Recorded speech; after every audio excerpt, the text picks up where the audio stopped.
I hope everyone's doing well today. This is video blog 2. The first question was, what are the most common reasons for a board to discipline a counselor, and what is your personal reaction as you read through the list?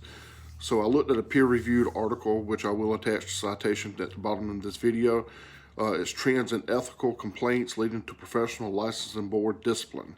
The number one was going to be failure for continuing education for professional counselors, followed up by dual relationships, sexual and non-sexual, and the misrep of credentials.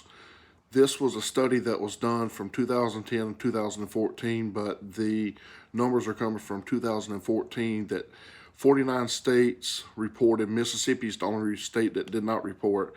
There was 936 complaints.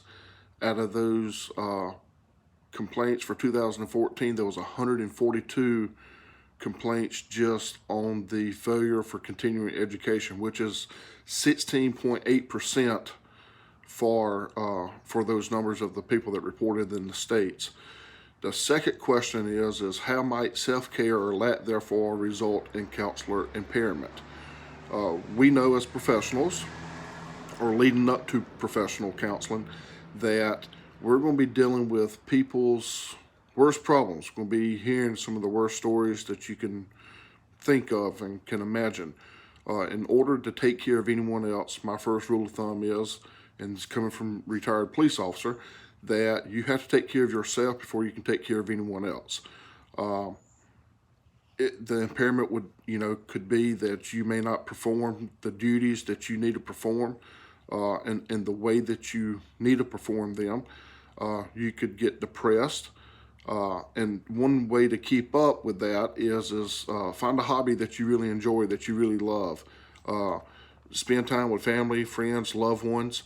And according to the American Counseling Association Code of Ethics and F5B impairment, students and supervisees monitor themselves for signs of impairment from their own physical, mental, or emotional problems, and refrain from offering or providing professional services when such impairment is likely to harm a client or others.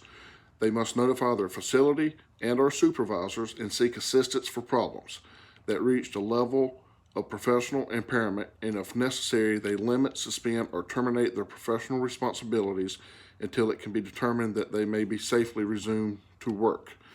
About the impairment part, we have to, I cannot stress this enough, we have to take care of ourselves before we can take care of anyone else. Whether it be seeing another counselor for our own self, like I said, find a hobby that you love, spend time with friends and loved ones. And the one question that I have for everyone in the ethical standards is, me being a retired police officer, if I have someone, once I graduate, get licensed and everything, if I have someone from my department contact me that I know that I'm retired from and that wants me to counsel them because of some issues that they may be dealing with at work or whatever, legally and ethically, can I do that?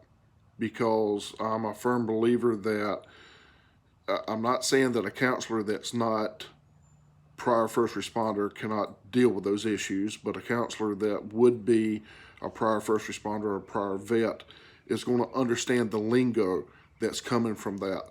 So I look forward to hearing your feedback on that, and I hope you have a blessed day.